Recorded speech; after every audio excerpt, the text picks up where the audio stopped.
I'm Brent Edwards, and I teach in English and Comparative Literature in ICLS here, and I will be now placed in the middle. I will be the moderator for this discussion around this exciting book by my colleague Stathis Gourgouris. Thanks to everyone for coming out. I've been instructed to give brief introductions to our speakers, and I'll introduce our speakers in order, and then we'll open things up. We'll first hear from Stathis himself, who will frame the book, so I'll start with him. Stathis Gourgouris is professor of classics, English, and comparative literature and society at Columbia. He's the author of Dream Nation, Enlightenment, Colonization, and the Institution of Modern Greece. Does literature think? Literature as theory for an anti-mythical era. Lessons in secular criticism. The Perils of the One, and also the editor or co-editor of a number of books, including Freud and Fundamentalism, Thinking with Balabar, and the Cavafy dossier. In addition, he's published numerous articles on ancient Greek philosophy, political theory, modern poetics, film, contemporary music, and psychoanalysis. Bruno Bastiles is acting dean of humanities and what? I can say so. Oh, acting, yeah, no longer acting, the real dean. Yeah. Unfortunately, no. Yeah, when the bios were put on the website, it still said acting. The real dean. Full dean of humanities and professor in the Department of Latin American and Iberian Cultures at Columbia with a joint appointment in ICLS. He returned to Columbia in 2016 after having taught for 13 years at Cornell, for 3 years at Columbia, and for 6 years at Harvard. His research covers a wide range of topics in literature, culture, and politics in modern Latin America, as well as contemporary philosophy and political theory. His books include Badiou and Politics, Marx and Freud in Latin America, The Actuality of Communism, La Comuna Mexicana, which is going to, when he finishes translating it, going to be published in English by Duke as The Mexican Commune. He's also the translator of several books by Alain Badiou. And Andreas is our third speaker. Andreas Calivas teaches political theory in the Department of Politics at the New School. He's the author of Democracy and the Politics of the Extraordinary, Max Weber, Carl Schmitt, and Hannah Arendt, and the co-author with Ira Katz-Nelson of Liberal Beginnings, Making a Republic for the Moderns. He's currently completing a book manuscript entitled The Political Logic of Dictatorship, Republicanism, Democracy, and the Enemy Within. And Emily Apter is the Julius Silver Professor of French Literature, Thought, and Culture, and Comparative Literature at NYU. And you are still chair, right? French, Yeah. And chair of the French department there. Her published works include The Translation Zone, A New Comparative Literature, Continental Drift, From National Characters to Subjects, Against World Literature on the Politics of Untranslatability, and most recently, Unexceptional Politics. The last develops a vocabulary of terms drawn from a wide range of media, political fiction, art, film, and TV serials, highlighting the scams, imbroglios, information trafficking, brinksmanship, and parliamentary procedures that obstruct and block progressive politics. She's also the editor of the book series Translation, Transnation from Princeton University Press. So I will turn it over to Stathis, who will offer a few words about the book and frame the discussion for us. Thank you. I'm going to say very little because I'd rather hear what everyone has to say and then respond and have a discussion. I have to thank you all for being here, and I have to really, really thank my dear colleagues and friends on this table, who are every single one of them extraordinary thinkers and groundbreaking figures in their fields and in our intellectual life, and in every one of them in a very singular way with a sense of style, which I think you will see performed tonight. It's a great honor for me to be in conversation with you guys. I'll say two very quick things about this book. Last time we were here, which I think was for the Perils of the One, and that was in fall of 2019, right before COVID came around. I was in the same position and I had to say some things about the book. And then later, after it all ended, we had a lovely conversation. A dear friend who's in the audience told me, why do you downplay your book so much? You're almost disparaging about your book. It really made an impression on me. I tend to do that. But I have to say that I think this is a great book. And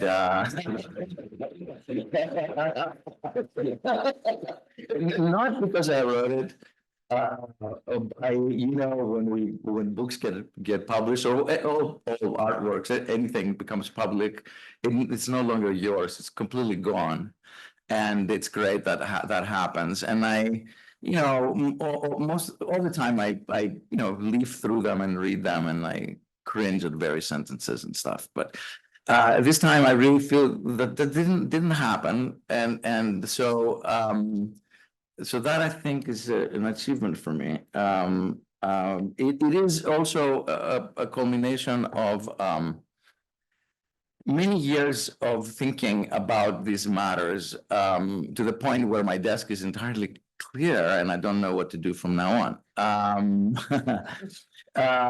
I should mention, just because it's worthwhile historically, that some of these thoughts first emerged in what is now sort of a legendary event, a seminar at the Center for Critical Analysis at Rutgers, run by Michael Warner.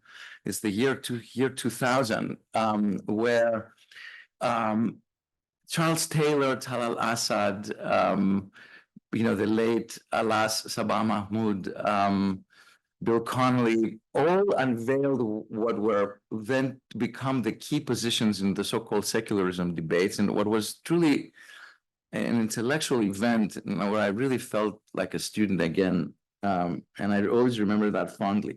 So, since then, many things happened. This book really became 3 books, and I didn't really know what I was doing, and I changed many things in the process, rewrote and erased many things, reconsidered many things. Other things got involved. My interest in political philosophy, I think, affected very much some of the direction. But the one thing I want to say really is that I attempt here to do something that I've always wanted to do, and I'm not sure whether it succeeded. This is really up to you to decide. To proceed from the standpoint of generalization, making a claim that is something that, as experts in many, or not in many, but experts in some things, and critics and students of detail, all of which are incredibly valuable skills that we teach our students and must continue to do so. It's not that they're no longer respected or that they're thrown out the window, but that they sit right next to much broader considerations, with all the risk that involves, trying to think of broader horizons of problems, driven by, after all these years, really driven by a sense of inadequacy to address large problems through our very well, sort of perfectly honed knowledges, micro knowledges. So this, I do think, is something that might be interesting to discuss, and my friends here will determine whether that worked or not. I don't want to say much more about the content of it. I think I'd rather that I hear what our distinguished colleagues here have to say, and then we can have a conversation about it. So thank you. All right.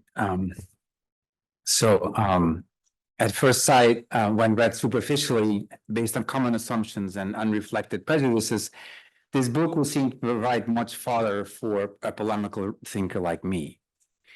Politically speaking, did I not write a book titled The Actuality of Communism, whereas the author of Nothing Sacred, in an uncharacteristically harsh endnote, observes that Alain Badiou's argument for communism, from which I took much inspiration, means to engage in pyrotechnics, or worse, a mere name game. So Stathis writes, no argument that seeks to substitute the name communism for the name democracy is convincing. It's a name game. And philosophically speaking, have I not been engaged for the past 10 years in a fierce polemic against what I call the jargon of finitude, of Heideggerian inspiration that constitutes today's dominant consensus, whereas the author of Nothing Sacred is unapologetic about his embrace of radical and undeconstructible finitude. So we will be off to a very bad start. An ardent plea for radical democracy based on an equally radical argument for finitude would seem to be doubly incompatible with my own theoretical and political inclinations. And yet, upon closer inspection, when read with care and curiosity as the book of a friend deserves to be read, and as I did read it from beginning to end over the past week, you know, and my kid, when he was much younger, sort of said, Dad, if you're going to underline everything, then what's the point? And the same is like, if you earmark every page, it's no longer distinct, right? So Nothing Sacred turned out to generate in me an exceptional sense, not just of admiration, but I would go so far as to speak of exhilaration. For me, I must confess, this is quite rare as a readerly experience. Being a polemical thinker by nature, as many of you know and perhaps regret, I typically pick up a book, any book really, even those of my friends, with an intensely skeptical eye. What if this is not true? What if this is utterly false? What would be my rebuttal? And what would be the author's counter-argument against my objections? The result of reading Nothing Sacred, however, has been a surprising and almost embarrassing sense of agreement. Yes, I agree with 99% of the content of this book, and since we are in an election year, I endorse this message. If I have a quibble with just 1% of the argument, it is because there are a few quick references in the book to the scientific or metaphysical deviation in Karl Marx's otherwise consistent and flexible attention to matters of contingency and worldliness, when in capital he supposedly starts believing in the iron laws of history with a capital H. But these are the only moments in the book when I wrote aloud no in the margins. With just 2 chapters running for almost 150 pages each, Nothing Sacred certainly is a dense book. Let's not kid ourselves.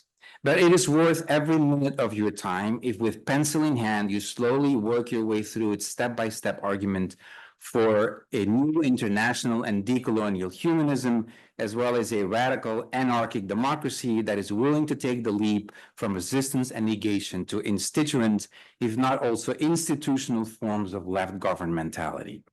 Just to return for a moment to the 2 initial causes of my polemical panic. Stathis does not just reject Badiou's communism, but seeks to integrate it into a broader agenda for what we might call anarcho-communism, which is currently going through a revival, or what the Black Panther Huey Newton called intercommunalism. Thus, Stathis adds in that same infamous footnote, let's mine the most radical autonomous elements of communist history, for example, workers' councils for what they are, radical democratic elements, and submit both names, communism and democracy, to the deconstruction they demand. And about the argument in favor of finitude, he never ceases to add that the world as cosmos is an infinite realm, both living and inanimate, which means there is an ongoing play, perhaps not quite a dialectical contradiction, but rather an imminent coincidence, which is a term that so surreptitiously he repeats as sort of a coinage of his own, between the finite and the infinite. I quote, the struggle takes place within the infinite. What is determined to be, to live and die, emerges as determined within the interminable and indeterminable to be, as Castoriadis would put it, à être, to have to be, you know, or constantly in the making. In my limited time, about 4 minutes, that I would like to comment on this extraordinary book by zooming in on just 4 border concepts. So border concept is a term that Stathis borrows from Etienne Balibar, but he also makes it fully his own. It's sort of a way of thinking that could be defined as an ongoing attempt to think through our present through concepts that are both paradoxical and, if you want, oxymoronic. And that this status keeps them constantly on the move without settling on any essence or anything sacred that would be yet another transcendent norm. These are sort of 2 by 2 borrow concepts, one more substantive for each chapter and then one more methodological. The first, human animality, or human, which is not his expression, but human being with a dash, or political animality. So here, Stathis in the first chapter is trying to sort of reject 2 extremes. One would be a knee-jerk anti-humanism, which he believes ignores the tradition of decolonial humanism, to begin with Leopold Senghor's text Marxism and Humanism, many years before Althusser's a famous essay of the same title. But he also rejects the exuberant post-humanism that is so common today, in animal studies or in new ontologies, which ignores the fact that the human being, which he sort of writes in a dash to always insist that it's never a being, that the human is in question in defining what it means to be human, it's human being that is always positing these post-humanist beyonds or aftermaths or something that is more than human. So what is human is the question that must be kept as the interrogative defining feature of the human. Says the claim to have overcome the human is a debilitating delusion precisely because the clarity here is cruel and undeconstructible. Only the human can claim to overcome the human. Right? The second concept, which is more methodological, which I thought was absolutely fascinating, is historical ontology. So here, Stathis is trying to avoid sort of the simplistic oppositions between history and ontology. For him, there is nothing otherworldly in the world or the cosmos that we live in. This is a world strictly finite, of a world of this-sidedness or diesseitigkeit, as Marx says in a thesis that probably should want to be one of the more famous theses on Feuerbach, and that we should avoid at all costs sacralizing any aspect or essence of this worldly realm. Sociogeny, or the principle of sociogeny, as Sylvia Winter borrows from Fanon, would be another expression for this. But it also refers to the consent of the living and not let ourselves depend on what he calls the ancestry of the dead. This is one of the most eloquent passages that he quotes from Thomas Paine's 1791 text, Rights of Man. And I'll just quote these amazing lines on which he riffs in an important part in the second chapter. The vanity and presumption of governing beyond the grave is the most ridiculous and insolent of all tyrannies. Man has no property in man, neither has any generation a property in the generation which are to follow. I am contending, this is Thomas Paine, I am contending for the rights of the living and against their being willed away and controlled and contracted for by the manuscript assumed authority of the dead. Let the dead bury the dead. We only give or depend on the consent of the living. This is also a strong argument, I think, polemical argument. In many of these cases, this is when I put sort of yes, okay, or, check marks in the margin, because this is, I think, the most forceful argument against animal studies, against post-humanism, or against the maintenance of our knee-jerk anti-humanist consensus. Right? Anything that posits a beyond of the human, whether it's in a self-critique of, the excesses of humanism or its, impact on the Anthropocene, is here rebutted. And sort of he uses the word befuddlement, that he's befuddled by the fact that defenders of animal rights do not realize that it's just a reiteration and a repetition of human rights, or that anything that we posit as more than human is posited by the human, and therefore it's a form of narcissism to the critical benefit of those who participate in this self-critique. Third, left governmentality, which I take to be the central border concept of the second chapter. Here, he's actually arguing against what people lazily would associate with the anarchist position, namely an absence of government or an absence of a state, or a dualism, kind of a dual power of insurrection against the state or movement against government. Stathis believes that there is no disjunction in this realm, just like all ontology is through and through historical. We also need to switch flip a switch in terms of how we look at our own role in relation to power. This is why he insists that in governmentality, he hears an echo of mentalité. So we need a change of mentality, not just change in government or who is in power, but governance. And this means that we need to go beyond refusal, beyond negation, and beyond resistance. The context of this, of course, is the no vote or the Oshi vote in Greece in 2015, and Tsitsipas and Varoufakis with Syriza, which he sort of thinks is doubly or triply mistaken because it believes that a referendum is the expression of direct democracy, while actually the origins are more aristocratic, and it might be more democratic to assign power positions by lot. But he also believes that it immediately bled into a left populism, which he believes is another contradiction in terms. For Stathis, there is no such thing, which is another interesting argument with which I also agree, even though some of my best friends believe that populism is always leftist, and that was, we would call right-wing populism is actually neo-fascism. The core of this is a famous line from Aristotle Politics, which says, there is a sort of rule or arche pertaining to those similar in birth and free, of course, Stathis, no, we need to update this. So, this needs to be expanded. So a counter argument or objection would not be, what about, the enslaved? Or what about women that are not part of this sort of rule? And Aristotle asks, this is what we call political rule. And it's a rule where the ruler learns by being ruled. Or again, the rule of the free is known from both sides.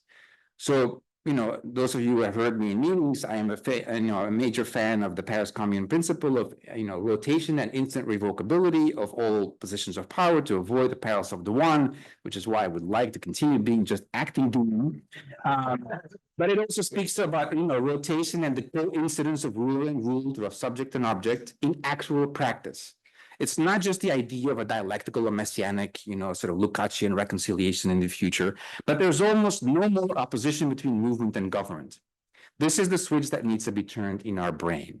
And Stathis says in the second person, the idea is that at the very least, the long-term play of power is now in your hands, and you no longer have the alibi of merely responding to power. Needless to say, even on a minuscule scale, I believe this change in governmentality is also needed here in the university, or in our university, where nothing comes easier than the eternal oppositional stance against a big bad administration. Contrary to the left governmentality that Stathis wishes to institute, I would call this the movementality of left liberalism or left libertarianism, structurally codependent on its mirroring opposite of right-wing libertarianism, hell-bent on destroying the last remnants of the welfare state and higher education. And fourth and finally, as Stathis already mentioned, for me, as sort of somebody trained in philology, the last border concept that I thought was absolutely fascinating is philological generalization.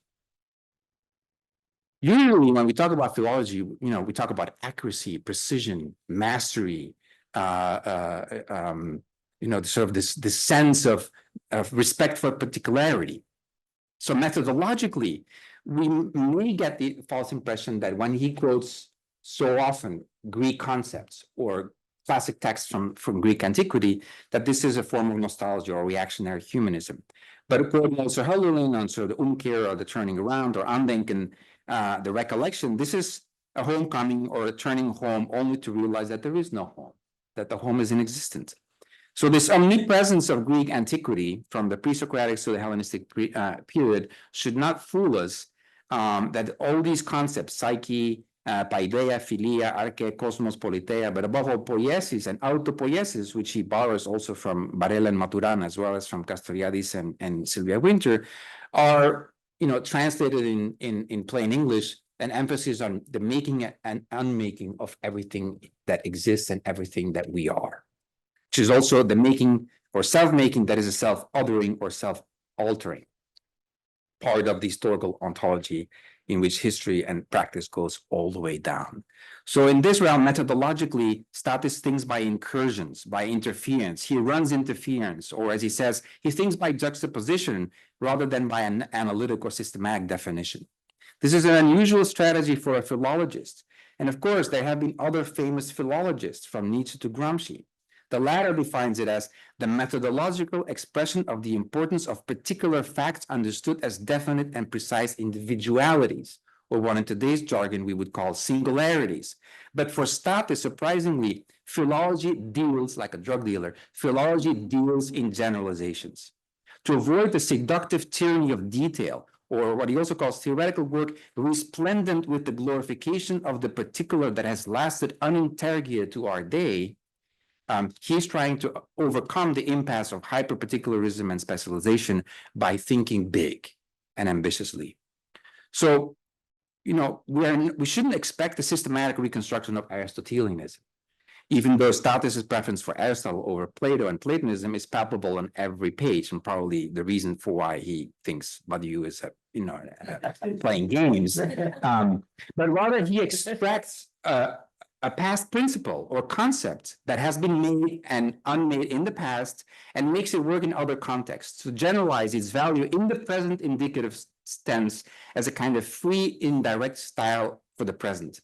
As you know, in the 19th century, this still indirect libre, the free indirect style, is a major innovation to blur the line of demarcation between character and narrator. Direct style would be, he said, I am going to have to stop. Indirect style would be, he said that he was going to have to stop. The free indirect style is, he was going to have to stop. You don't know if that's the narrator or the character who's saying that.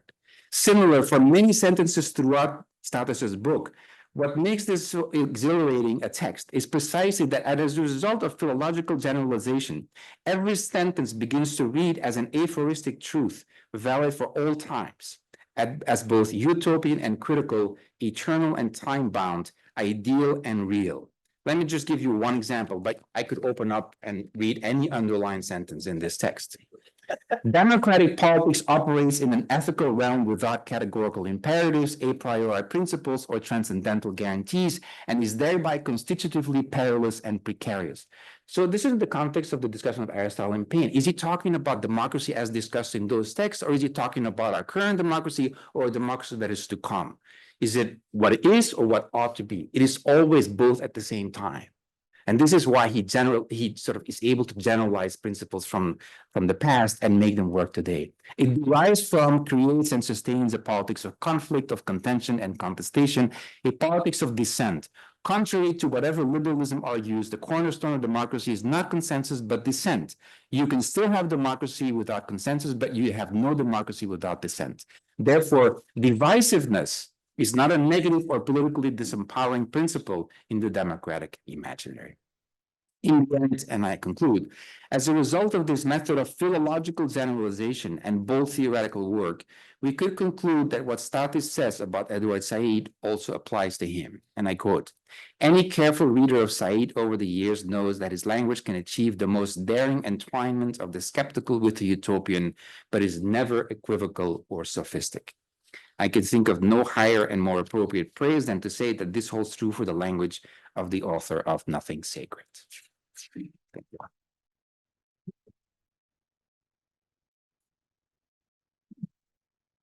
Thank you.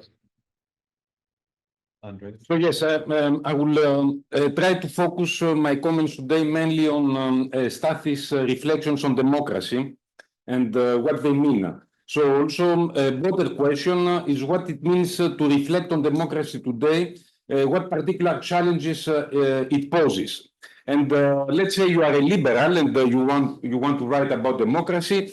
The main challenge of the present will be the so-called rise of populism. So it will be the populist sphere that will characterize a liberal treatment of democracy. This is not what Stathis does.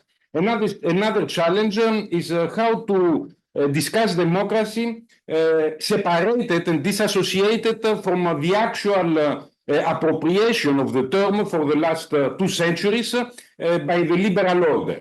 How, in other words, to think the democratic experience independently of its total corruption by the powers of the liberal order. And this is where Stathis locates his own reflection on democracy, which has some implications. The one is that after a very long time in democratic theory, and especially in radical democratic theory, finally the question of the enemy of democracy comes into the surface in Stathis' writings. It is liberal capitalism, something that was not so clear in his previous writings, but here it comes into the surface of the text in explicit polemical Schmittian terms that the enemy of capitalism is democracy and the enemy of democracy is capitalism. And I will say a bit more about that in my comments. Another challenge that one has to confront by trying to reflect on democracy today, it's of course these ideas about multiple crises that are characterizing the present. And the Stathis' approach to democracy, the question of democracy, is different. It differs. Because it breaks away from this kind of apocalyptic hysteria that characterize sometimes political debates today, confronting a final crisis. So, in that sense, instead of being concerned about this apocalyptic coming of a final end of days, on the one hand, and also about this threat that one might call populism, after all, only the liberals would call it populism, Stathis redirects the attention of democratic theory to where it should have been from the 19th century onward. So it is going back to some origins. Origins is not the term that Stathis like, but here I might differ a little bit. Some origins and some paths that they were not taken. The anti-liberal, anti-capitalist dimension of real democratic politics. So this opens up a possibility for Stathis to address what I consider to be three central issues. The one is the post-foundationalist or anti-foundationalist approach. Democracy has no foundations.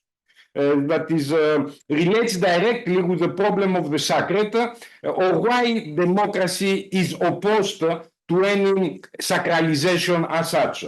So the idea will be, because the argument is not always explicitly stated, that that comes with a profound redefinition of democracy. It's something that it has not been fully understood in Stathis' works over the last 2 decades, but he has elaborated, he has developed radically singular theoretical understanding of democracy as a form of self-othering. This is not a theory that you find even in Castoriadis, although the influence is there. You don't find it in post-structuralism. So it is something that comes from Stathis' own reflections about the democratic experience that links the act of self-alteration with the act of othering oneself or self-othering. So in that, from within this perspective of democracy as a form of collective self-othering, of becoming another,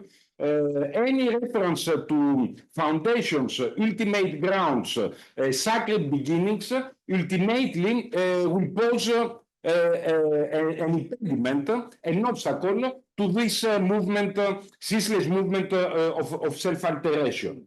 So in other words, the problem of the sacred for Stathis is that it undermines the possibility of a political collectivity, of political community, to change, to transform, to alter itself in a lucid and conscious way. So there I think it's the core of Stathis' criticism and hostility to the idea of the sacred as being the idea of fetishizing foundations, beginnings, and therefore the question of arche. However, although this argument is logically consistent and politically meaningful, that references to beginnings, to foundations, to ultimate grounds might alienate, conceal, and even stop the process of self-alteration, the democratic experience of othering oneself, nevertheless enters into, I think, a tension with some other aspects of Stathis'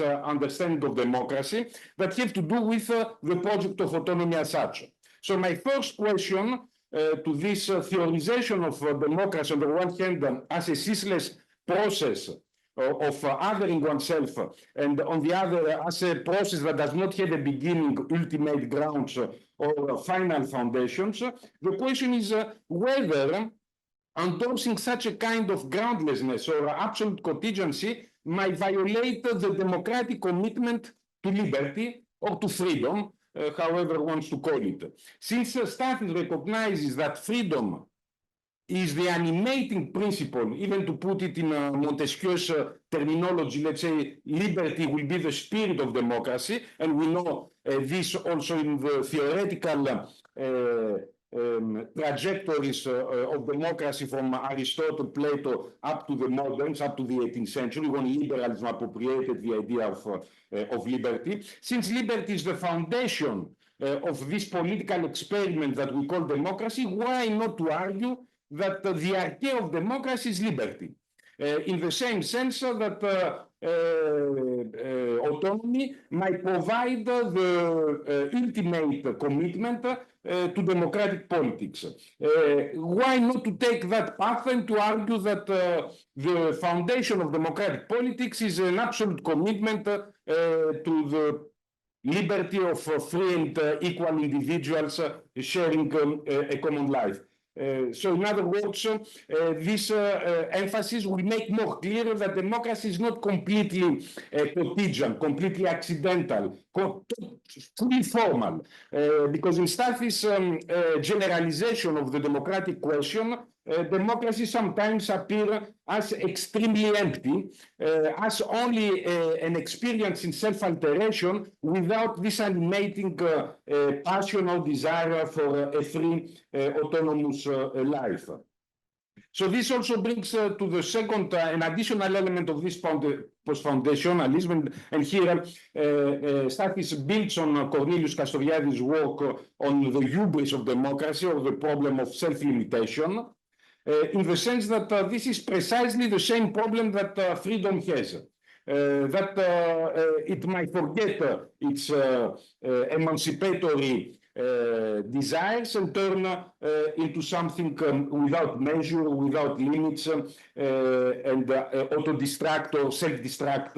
But if we understand freedom, individual and collective, to be at the constitutive core of the democratic experience, so then we can rethink the problem of self-limitation as the problem of limiting those democratic activities that might pose a problem, undermine the value and the norm of freedom. So I would say that the first minor disagreement with this approach is that any substantive understanding of democracy as a collective journey of self-othering and self-alteration needs to be more explicitly presented in terms of a commitment to freedom or a desire for a free life. So here that brings me to the second element that is very central in this project, is the hostility that democracy, according to Stathis, entertain with capitalism. So capitalism is the enemy of democracy, and democracy is the enemy of capitalism. However, this might go a bit back to one of Bruno's comments. If democracy is really the enemy, by the most important historical and political enemy of capitalism, what democracy has to say about private property? And this is something that is not fully discussed by Stathis. In other words, the question of private property remains a bit absent from this anti-capitalist redefinition of democratic life. And I raise this question because at some point, Stathis argues that the democratic response to capitalism is to privatize it. Rather, let's say, to compare it with the view or the position of communism or revolutionary socialism, that it will be to abolish it. So my question to Stathis is there any difference of strategy and of outcomes between these two different approaches? The one that, let's say, the democratic approach to privatize the economic and to subsume it under the political, and the socialist communist project to abolish private property altogether. So if there is any difference there, because if there is, it means that perhaps democracy cannot defeat capitalism or liberal capitalism by itself, but it will need to have an explicitly communist dimension in the sense of an additional element that was relatively absent from the democratic tradition. Democratic thinking and democratic practices have not advocated an abolition of private property. They have advocated a control of political control of the economy, so that economic power does not turn into political power. So my question is whether here democracy needs to move in the direction of socialism, as it happened once in the form of democratic socialism, but again, something that has been forgotten or eliminated through time. The last issue, again, also might go back to one of Bruno's comments, is the problem of Thomas Paine and the generation. So the emphasis, of course, is about the living and the dead, as we all know. And here the argument of Paine, but also the argument of Jefferson, is a powerful one. But what about the unborn? So the living are situated between the dead and the unborn, and they don't own anything to the dead, and the dead cannot control the living. But do the living own anything to the unborn? That is, do the present generations, let's assume democratic generations, own anything to the future generations? Because any characteristic, a kind of tragic, another tragic dimension of democracy, especially in its radical dimension, is that it wants to be unbound by the past, but it wants to bind the future. So this is the paradoxical location of a democratic present in relation to the past and the future. So it wants to claim, the present always wants to claim a privileged position, to be free from the past, but not to be free from the future. And this generates, in other words, creates problems that can be resolved, like Jefferson once suggested, with generational revolutions. Every generation to have its own democratic revolution. In other words, would be to constitutionalize this revolutionary democratic power of every generation to create, to constitute its common forms of shared life. So the additional question to Stathis is whether in his own understanding of the radical dimension of democracy, whether the unborn or the future should also have a place in the present, or whether the present should be completely blind, indifferent, agnostic regarding the future. And the final point is about radicalism. Correctly, Stathis argues that radical democracy, the term radical democracy, is a pleonasm. Democracy is always radical. But radical in what sense? And here Stathis goes back to the very important, famous, much commented quote by Marx: to be radical is to grasp things from their root. And then Marx adds, and the root of humanity is itself, it's humanity itself. I will dispense with the second part of this of Marx's quote, and I will concentrate on the first. To be radical is to grasp something from its root. And Stathis interprets this as an anti-foundational statement. That it means there is nothing to stand on, as he writes, there is not a kind of first ground, according to this Marxist to Marx's statement. My interpretation is a different kind of radicalism, is that I don't think it's opposed to Stathis' approach, but on the contrary, if it becomes illuminated, it will strengthen the argument. To grasp, to be radical and to grasp a matter, something from its root, implies that there is a root. And it's a root that needs to be revisited. It's a root that one has to return to in order to transform it. In other words, a root is something also part of the self-alteration of a political community, of an association. So to be radical and to grasp a thing from its matter, it's to return back to the foundation and to desacralize it by politicizing, not by negating its existence, not by arguing that there is no root, because in that case there would be also no radical gesture to make, to return back to the root. And this brings me to the last point about this unique, remarkable rethinking of democracy as self-othering, that the problem with the present predicament of so-called liberal democracy is certainly that there is the relationship that a society entertains with its institutions and the transformations of institutions.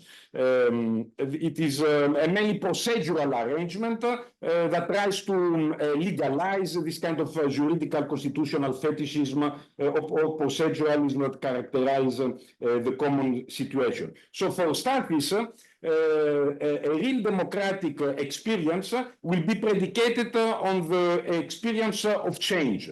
But my sense for today is that is whether this inability to change, to transform the relationship that society entertains with its institutions and with explicit political power, whether it is due to the sacralization of foundations or it is due to the lack of foundations as such, whether the present has foundations that their appeal blocks, impedes, and undermines radical democratic anti-capitalist changes, or whether the changes are due to some other reasons. And one reason that Stathis suggests, but he does not really go into it, maybe because it might seem a little bit too Marxist, is the class composition of democracy and the class composition of liberal so-called democracy. So this goes back to my first point that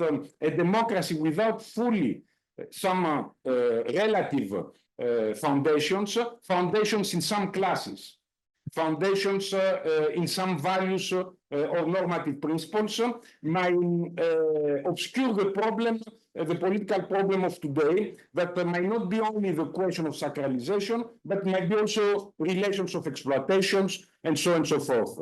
So I will end here my comments, but thank you for inviting me to discuss the book. Thank you.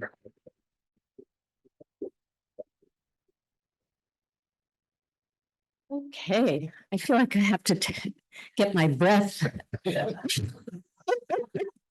After Andreas. And also, I should say that reading the book, I had a sense of you speaking it. There was a lot of, I think, something almost of a teaching. There was very much a sense of immediacy and of a teaching and of a speaking to the reader. And so I'm going to pick up on some of that. So Stathis Gourgouris' Nothing Sacred is a fascinating study in contemporary political concept work, something that a bunch of us have been involved with in the political concepts group. These have ranged across terms like arche, violence, animality, subjectivity, humanism, planetary, and of course, sacred and its content, cognates, sacristy, sacralization, and so on. Taken together, they read like a story about contemporary political life and the status of the human in humanism. Written against a historical backdrop of the immediate past, marked by the pandemic lockdown, the routinized warehousing and shipwreck of refugees, the police murders of Black women and men across America, and a conspiracy-addled presidency ramped up by violent incivility, mass deception, and election denialism. The book is an effective concordance of despair, fury, and hope against all odds. Its mood at times parallels that of Germany in 1918, when the political climate of defeat, retreat, and lost national bearings led Thomas Mann to write Reflections of a Non-Political Man, a plaint for bürgerlich aesthetic education and accommodationism. Reflections was a reactionary treatise, but it contained timely insights, as when Mann characterized humanism's alliance with art as a form of what he called visible justice.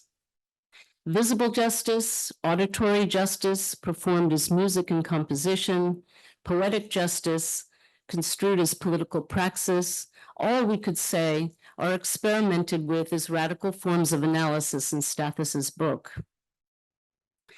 Stathis finds in humanism is a reserve of poesis that bolsters resistance to the forces of dehumanization and depersonalization. His multiform concepts of the human, and there's obviously no one monolithic human, are anti-essentialist, non-anthropocentric, and heterographical, a term he borrows from Derrida, which refers to discourses of the other. Writing on Anaximander's cosmology of molecular being, co-creative with the natural elements of earth, air, and sea, Stathis insists on an alterity of the human condition, constitutive of a democracy worthy of the name. Taking his cue from two Greek terms, is it idion? Idion. Idion, and koinon? Kinon. Kinon, approximatively self-same and collective common. which served as anchor points of Athenian democracy, Stathis gestures towards an anti-individualist democratic human, a stranger, one could say, to the imaginary of today's liberal democracies, in which, quote, any notion of the collective is configured by some sort of phantasmatic multiplication of the individual. That's his characterization. Ethically attuned to nonviolence and non-exceptionalism, Gourgouris' humanism is built up from deep readings of Greek philosophy, theopolitics, cosmopolitics, phenomenology, philology, decolonization discourses, the Frankfurt School, Afro-pessimism, and the work of two guiding intellectual lodestars, Cornelius Castoriadis and Edward Said. In Nothing Sacred, Stathis takes from Castoriadis the notion of split subjectivity, according to which a human paradoxically proves capable of teaching themselves a something that the self doesn't quite know. From Said, he takes the perplex of a non-humanist humanism. There is a geopolitical Greece, Palestine, Mediterranean, Middle East backstory here, found in virtually all of Stathis's past work as well, and I invite him to say more about this in the discussion. Though Stathis makes scant references to Fred Jameson, Nothing Sacred has affinities with Jameson's most recent books, an essay collection published in 2024 under the title Inventions of a Present, the novel in its crisis of globalization, and just out, The Years of Theory, Post-War French Thought to the Present. In the first one, Inventions of a Present, Jameson, like Stathis, takes on the problem of secularization. His essay on Henry James, and these are pretty light pieces, they're written for the LRB primarily, goes back to the, quote, theologically motivated allegorical scheme devised to permit the assimilation of the Old Testament into a new Christian historical narrative. The literal level, that of history or text, was when the object of this manipulation, which turned on the allegorical level or key, the life of Christ, to rewrite its events and its data accordingly.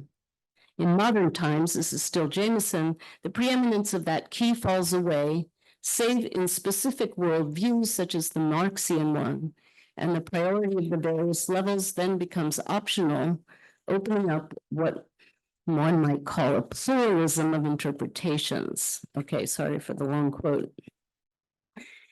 But I think what's important here is that we see this a kind of critical secularism indebted to the Auerbachian figuralism that then gets extended to a Marxist worldview, and then from there to the structuralist formalist mapping of social narratives. He even uses the Greimas square.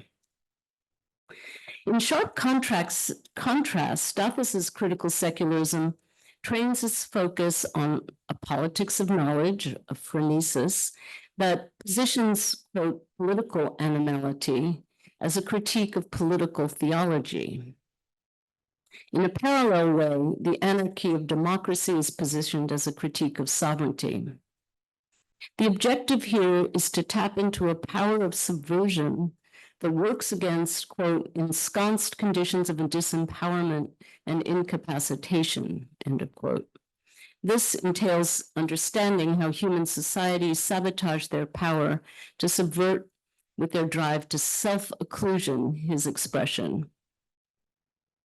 In a post-truth era, such occlusions can authorize new forms of self-sacralization and delusional belief.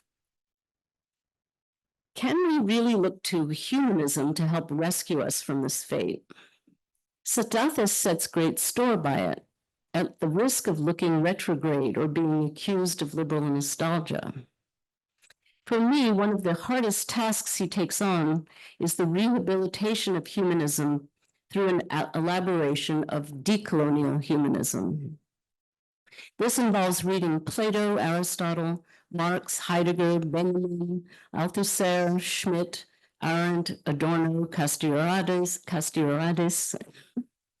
Foucault, Agamben et al., through the lens of decolonial thinkers such as W.E.B. Du Bois, Frantz Fanon, Aimé Césaire, M.N. Roy, C.L.R. James, Edward Said, and Sylvia Wynter, among others. And he takes full measure of Black theory's eco-political critique of the Anthropocene, noting Sylvia Wynter's libidinal economy of geology that capitalism holds dear at the deepest folds of its core. What distinguishes decolonial humanism from, say, the kind of continental post-war anti-humanism marked by the Althusserian turn to Marxist science, or the Frankfurt School practice of ideological demystification, is a quest for a new conception of non-racist ontogenesis capable of generating, quote, actual modes of living being down to the neural core, end of quote. And he finds the impetus for this ontogenetic new human in a phenomenal notion of autopoiesis, in which, and I quote again, revolutionary self-creation returns to the national its root in the natal. The new nation gives life to national culture in the strictly biological sense of the phrase. A notion that, much like Hannah Arendt's investment in natality, we need to understand in terms of the profound capacity of the human imagination for poiesis of unprecedented, previously non-existent, and unimaginable radically new forms. That's end of quote. Now, I want to pause, and this will be my kind of concluding set of points on this passage because it skates rather quickly over the sticky issue of the natal, a controversial subject in Arendt criticism. At the beginning of the human condition, Arendt calls natality the most general condition of human existence, recognizing it as an instantiatory act or initiation from Greek archein, to begin, to lead, and eventually to rule. And she also sees it as the labor power capacity to begin. She says labor and work as well as action are also rooted in natality insofar as they have the task to provide and preserve the world to foresee and reckon with the constant influx of newcomers who are born into the world as strangers. Action has the closest connection with the human condition of natality. The new beginning inherent in birth can make itself felt in the world only because the newcomer possesses the capacity of beginning something anew.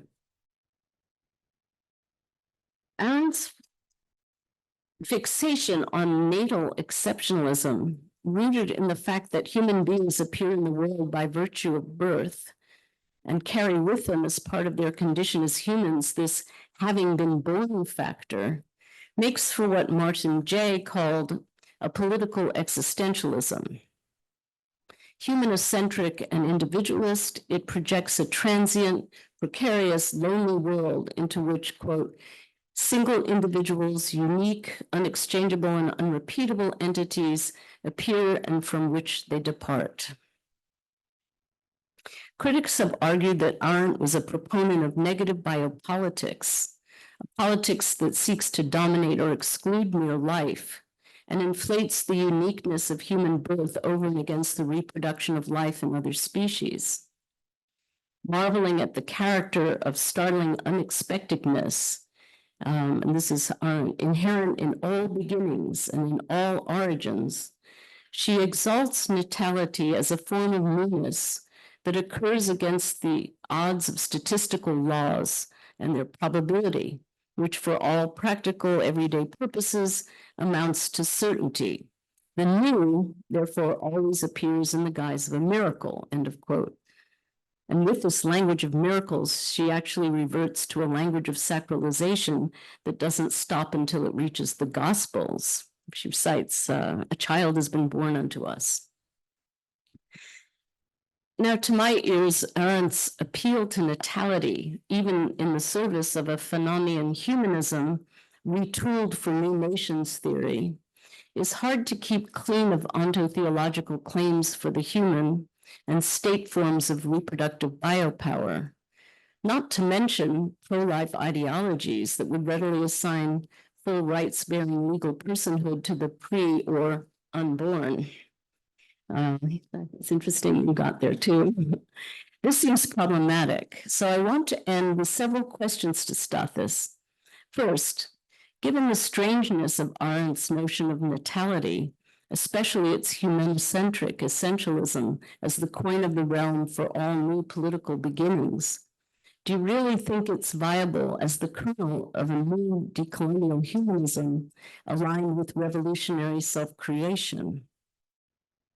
And second, when pressed, would you still stand by the quote of Arendt that you have in there, by Arendt's investment in natality as a critical framework for understanding, quote, and this is Stathis, the profound capacity of the human imagination for poesis of unprecedented, previously non-existent, and unimaginable, radically new forms?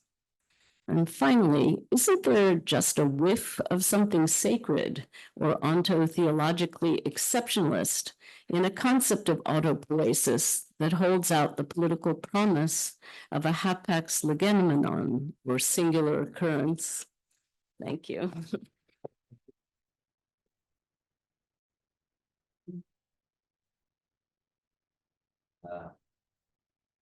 Okay, it would be lovely if I could remain speechless. I realize that I don't have that option. I kind of like to think of everything, all these incredible and very humbling responses to this book together. Although we'll get to the questions, the specific questions too. I noticed that there are some things that are befuddling to you in one way or another. One, I think, would be the matter of foundation, ground, or the absence of, or my insistence on the absence of. The other would be the problem of the self, and how that works and authorizes. And I think there's something about some sort of matter of time that emerged certainly in both Andres and Emily's comments. So I don't know how I'm going to be able to do this in any order, but let me say that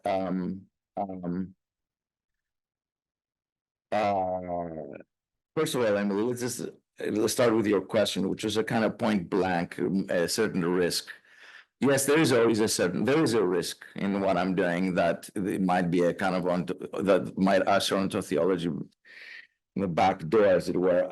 It's something that I struggle with for all the years that I was writing and erasing. So the very last sentence of the book, okay, a little playful, but I think kind of trying to address these matters. Nothing is sacred, provided we don't sacralize nothing. So the play with the negatives there and the affirmative as well, right? Nothing as substantive, as well as the negation of the substantive. I think that I would say the point blank in terms of your question about my reference to natality, which is really unworked, I admit, and in that sense, perhaps careless. I would say no, so I would remove it.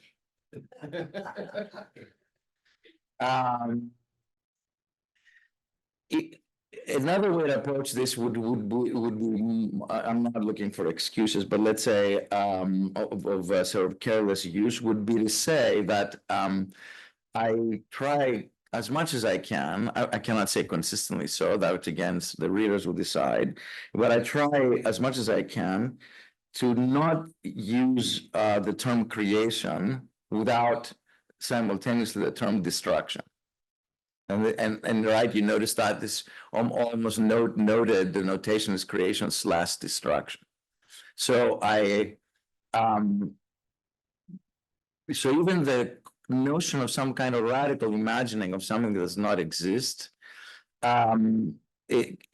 groundless though I claim it is, or I want it to be, maybe more precisely, does not happen in a vacuum and never does not involve an act of destruction and an act of violence. So so whatever might be born, to use this term that I don't like to use despite the careless reference there, is whatever is bearing, actually that's a more interesting term, whatever is, the bearing element is always an element, it always involves an element of destroying much of what exists. And I think that otherwise, yes, the danger towards the danger of bringing in a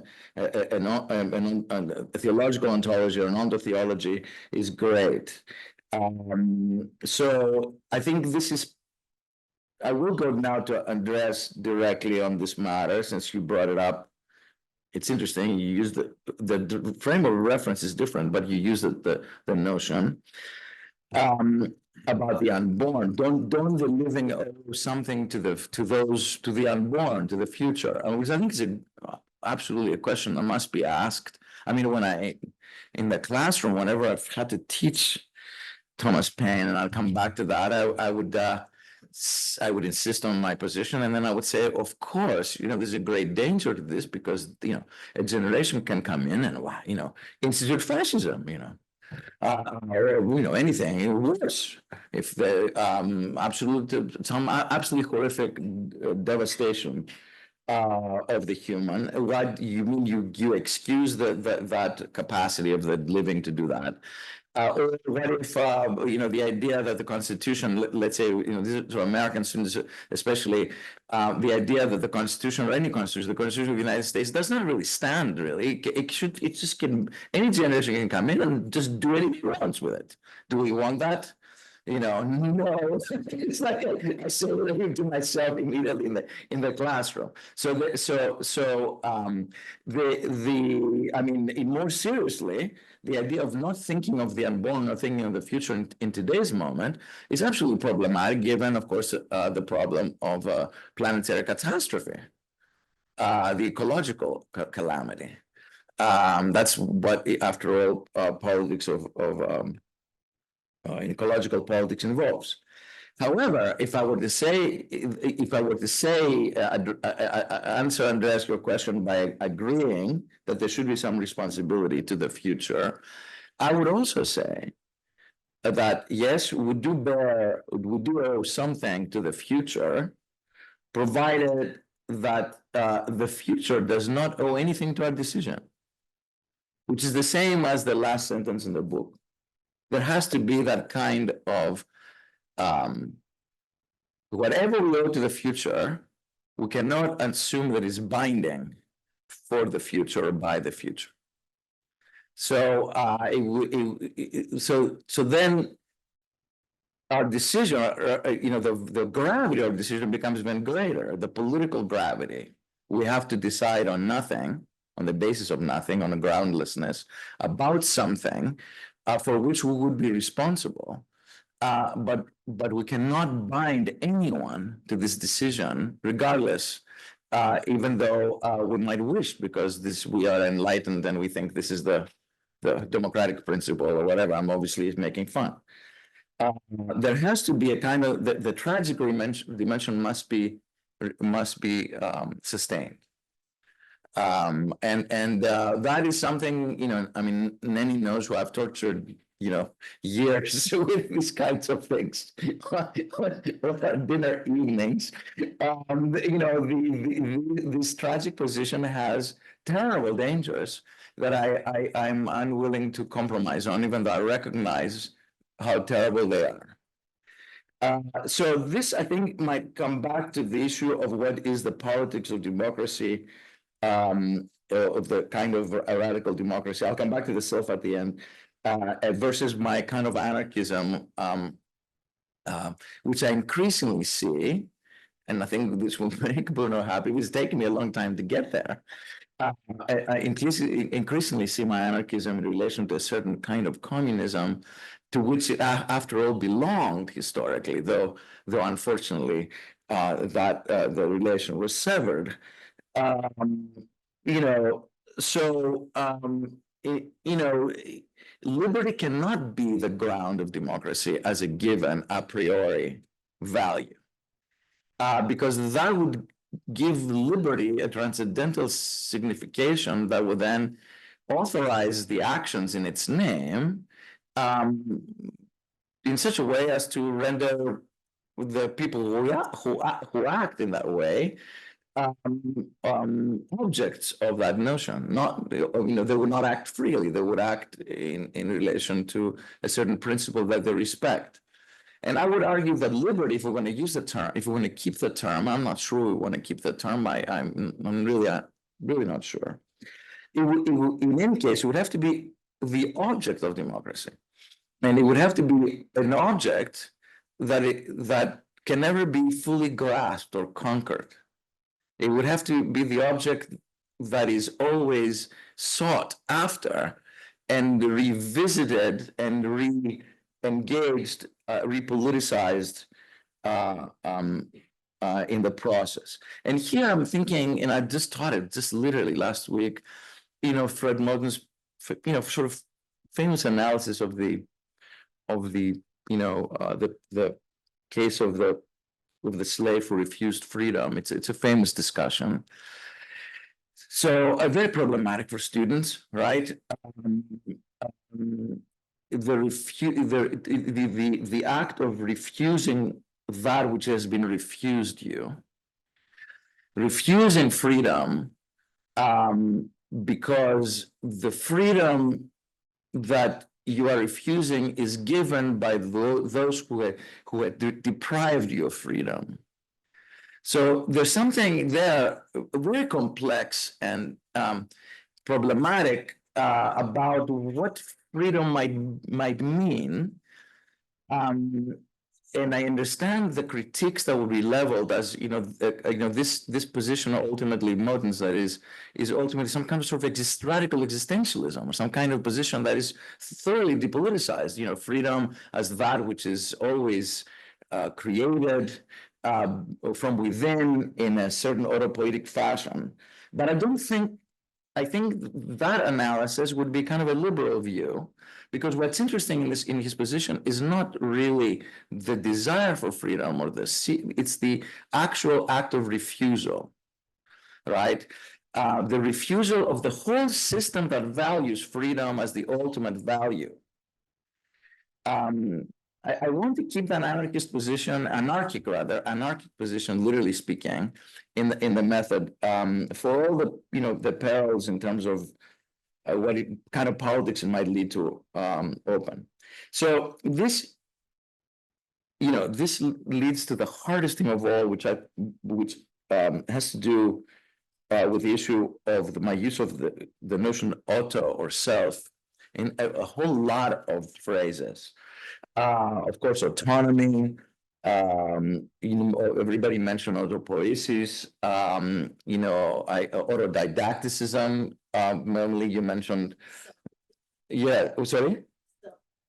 Yes, and then the other things: self-occlusion, self-governance, self-institution, over which, of course, rides this, or at the heart of which, you know, pulses this notion of self-alteration that is, thank you, Adversaries, that is really something that matters a great deal to me, and has definitely animated my thinking in many years in trying to figure this out.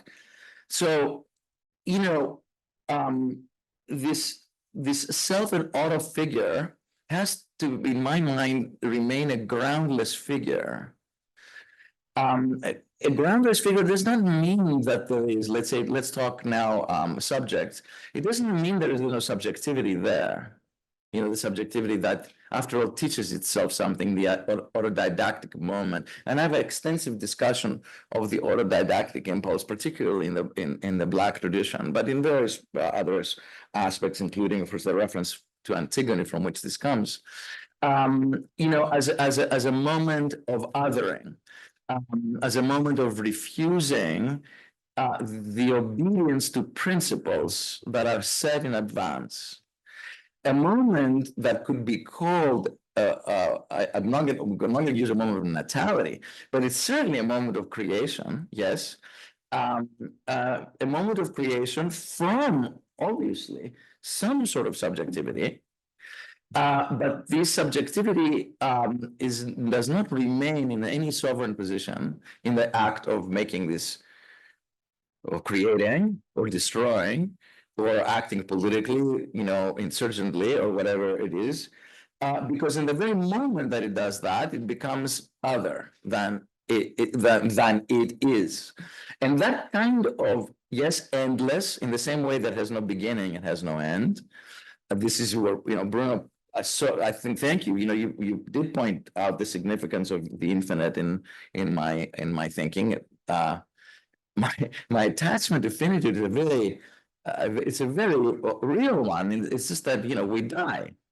I mean, that is really, you know, that's my attachment. Everything dies. Everything in the universe dies. Nothing does not die. So the infinite is really a kind of invention. I mean, the infinite is a perspective that we grant to that which we believe exceeds us, and I would like to imagine the process of politics, of democracy addresses, but I say politics as a kind of anarchic process of that lacks a beginning. There is no origin, there is no ground, there is no arche, and a process that does not end while we end while doing it. Okay. Now, one can say, I can imagine one saying, well, man, is that a transcendental position? That's just, you know, you're just imagining some excess, you know, something that exceeds you, that will go on forever. And here, you know, this has been really one of my most difficult moments. I mean, from a certain standpoint, I know that the infinite, as I said, is a kind of a metaphor, because certainly this planet, by all laws of physics, will end, right? Human beings either will end by virtue of that planetary, or will end themselves, unfortunately, very likely. So what does it mean, really?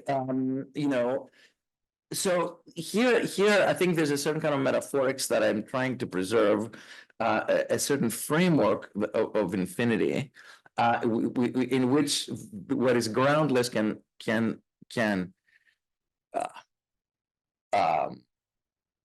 sprout. I'm trying to come back to the notion of the root, can sprout, like, you know, in Greek, theing, right? Thesis. The word for nature in Greek is literally that which emerges, which sprouts. That's all it is, right? We can sprout, but not by taking root in some kind of permanent fashion, which we need to revisit as such. But you know, in that sense, no different than kind of wind or vanishing. Now, you know, you read the Marx quote, Andreas. You know, I read the second part and not the first part. It's very convenient. Where, you know, that's like the other quotation by Marx that I love to reverse. You know, the famous one that says, "Men don't make men make their own history, but not quite as they please." And you know, it's not quite, but and the argument is always, you know, people will say, well, the attention to structural Marxism was not quite as they please. That was the obsession of the structure of history. And I was saying, let's think of the first one. You know, I mean, people make history, not. You know. So here I'm interested in the second part, the fact that whatever is the root is is itself. So we're back in this paradox, the self that others, there is a self there, but if the self is always othered, then we can't really inhabit it. So that's why it's the Arendt reference is really inappropriate. I thank you for pointing out. I wish I could remove it. It's a mistake. It's just careless. It's careless. No, it's not. It need not to be. And in fact, I think what drove me to it in sort of was, of course, I was playing around because of my philological obsessions with the notion of nation, right? And nature, and in the Latin sort of, and I just got caught there because the great thing about Fanon is precisely his critique of the nation form in the process of the revolutionary process, and his critique of the native and the nativism and so on, which is actually contrary to Arendt. There's no authorization, there's no sublime moment in the moment of that which emerges. But only if Fanon says we understand that there's nothing, there's shards from the ground from which it emerges. They're shards. I mean, colonialism has, as he says, reached back into the past and has destroyed everything. It's not there's nothing. There's some kind of transcendental nothing, ex nihilo emergence. It's just these ruins, these shards of being, out of which whatever is new will emerge. Again, in that kind of endless process that I would like to keep. So I don't know what the question of private property. I think yes, that's absent too, Adesh. You're right. That any discussion about private property is absent. Interesting. It's actually a lapse. It's interesting that I didn't think of it. I think I was caught way too much thinking about the state of capitalism today and the kind of the prevalence of the flow of the endless flow of money, of sort of a certain kind of and the presumed to be anarchic element in it, which a lot of people point out, which I was trying to combat. Hence the whole chapter called Surplus Over Nothing.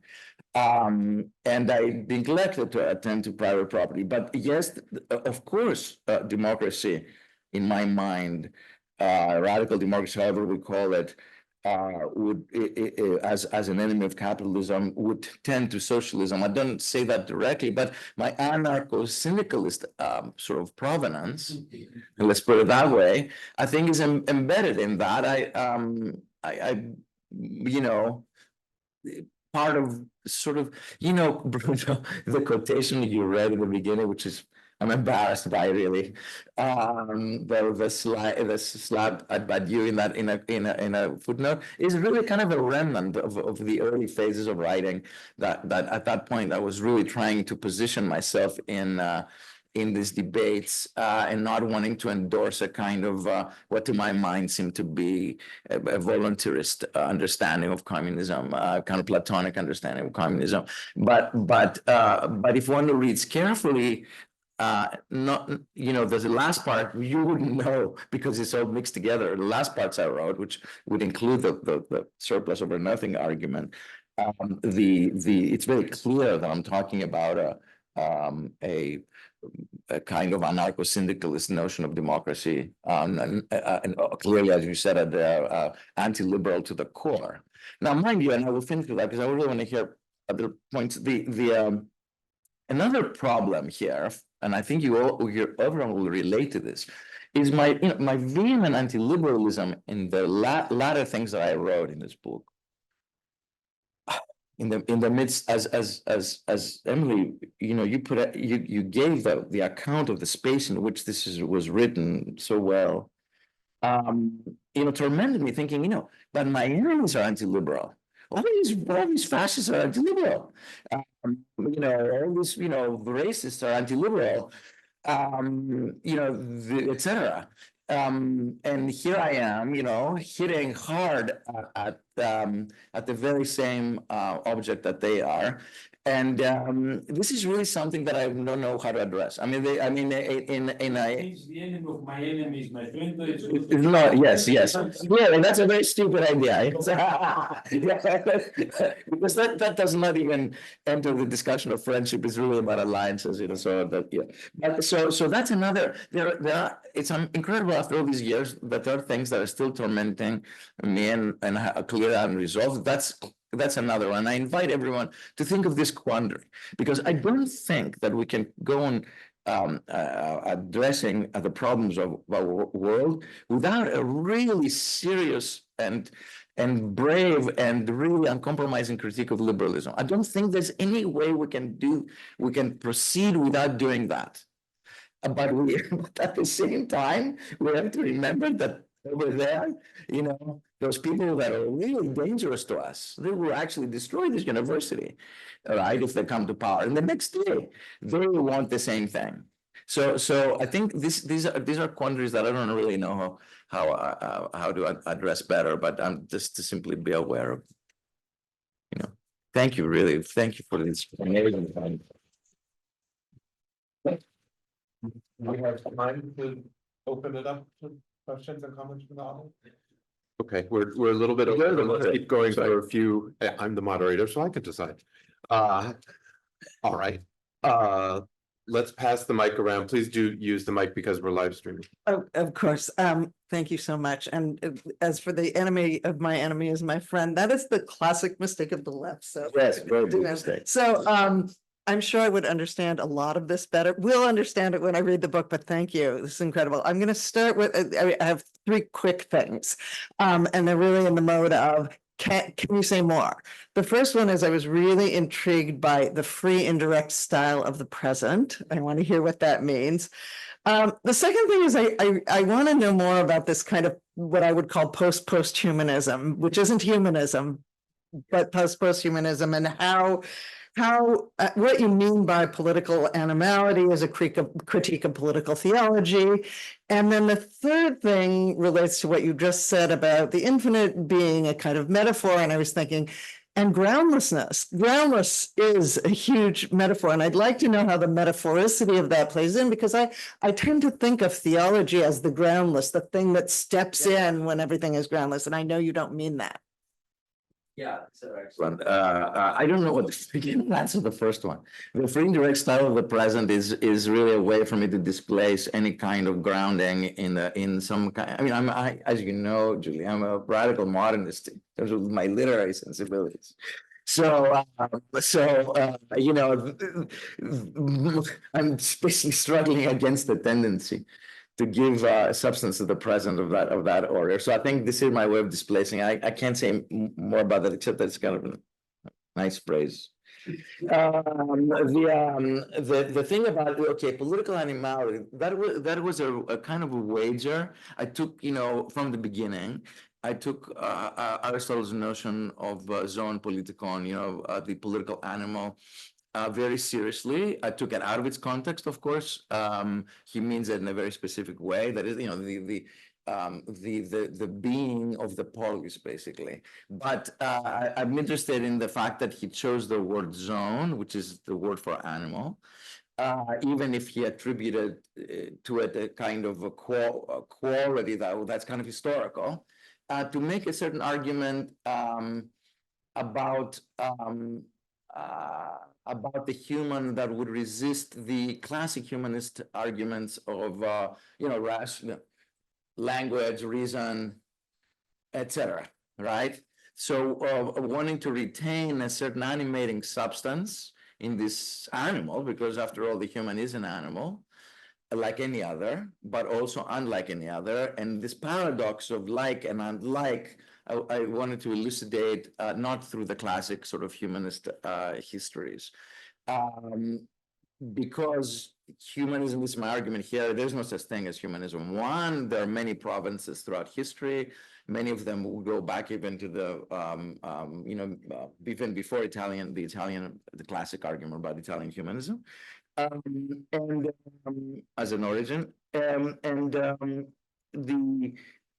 you know, trying to understand the human, not so much as ontologically in the classic sense, but as Bruno really so well just perfectly understood, the paradoxical notion of an ontology that emerges from history and that is in that sense always changing, and but that it's not always changing.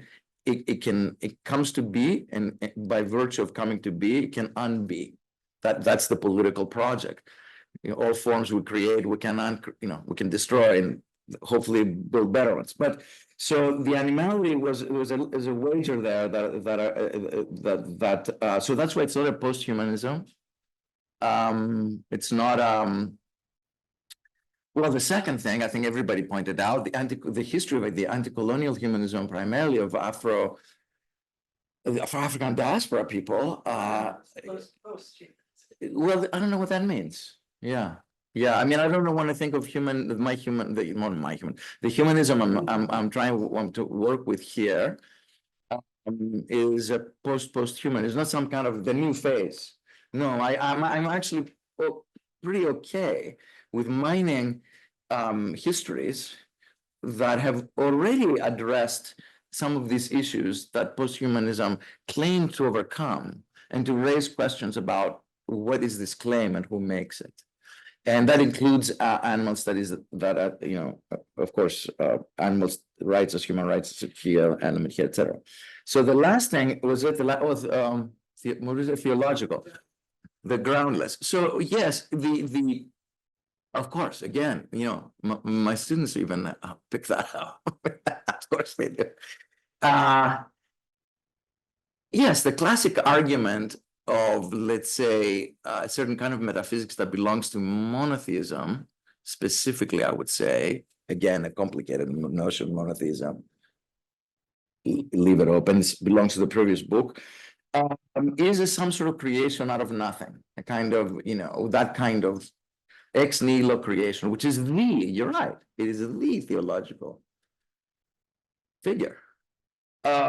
So here, I think that's why the book has a lot of history. I know if the discussion does not suggest that, because we're talking, of course, ideas and concepts, but there's a lot of historical and even biographical. I mean, there's a lot of details on specific things.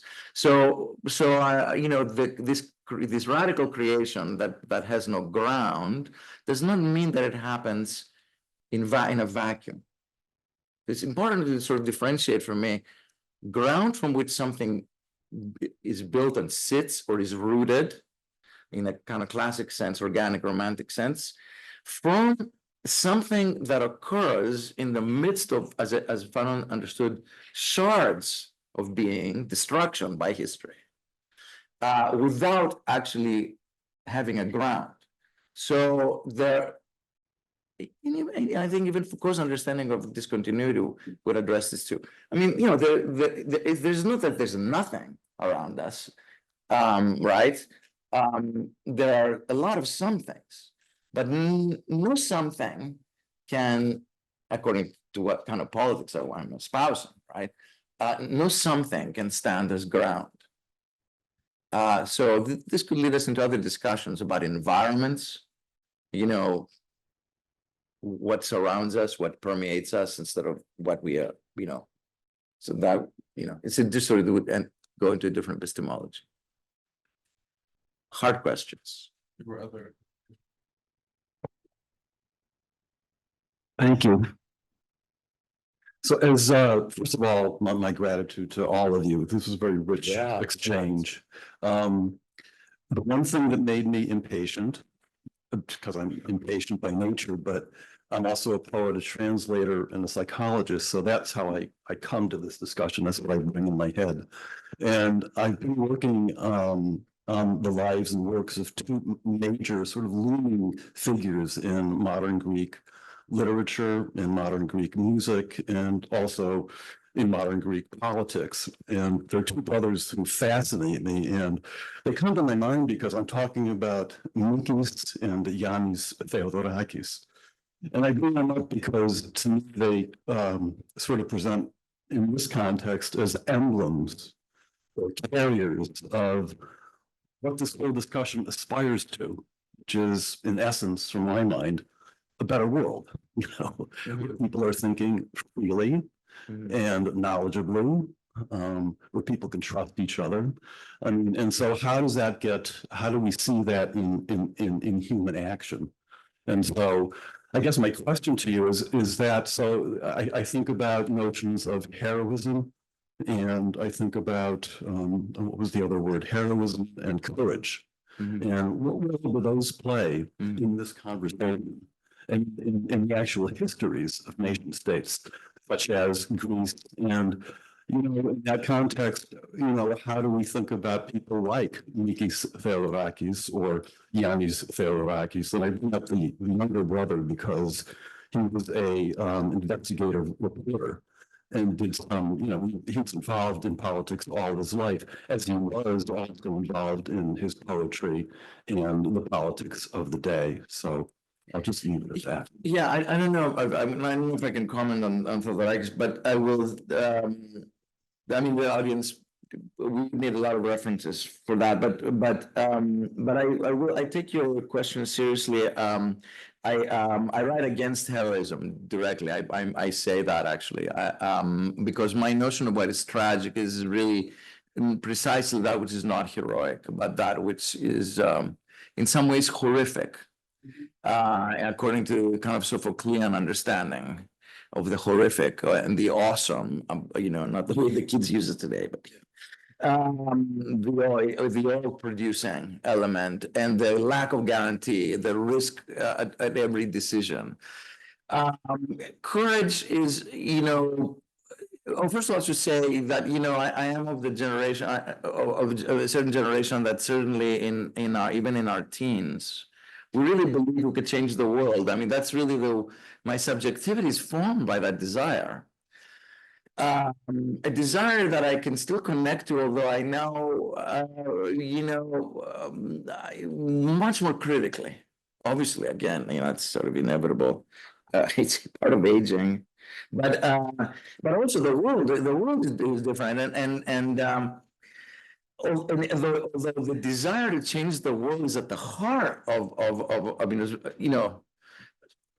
everything that Bruno is pointing out, and I know he feels and thinks, is really at the heart of everyone, really, all of us, really. We cannot let go of that aspect of the desire to change the world, obviously for something that's better than what it is.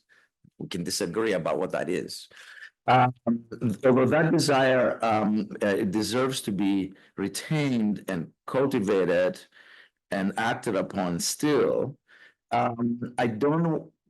I will step away from it as a kind of heroic, as a kind of heroics. Yes, whether it's really exceptional figures doing things and so on. And I'm interested in more of the unexceptional things, and Emily and I have been talking about this also for a long time. Aspects in the societies, and in that respect, the history of nation states and their struggles for independence and so on. Of course, I respect the desire for national independence, self-determination, and all that, but that is also a problematic area for me. It leads to nationalist conflict. I mean, I am an internationalist at heart in that sense. The communist element remains. That matters to me more than anything. That today, I think, has more meaning than ever before. If nothing else, by the planetary calamity that faces us, if nothing else by that alone, but obviously by much more than that. So yeah. So all these elements are not in this book. There's very little Greece in this book except for the politics of the present at the end, and of course, okay, the ancient stuff is different. Yeah.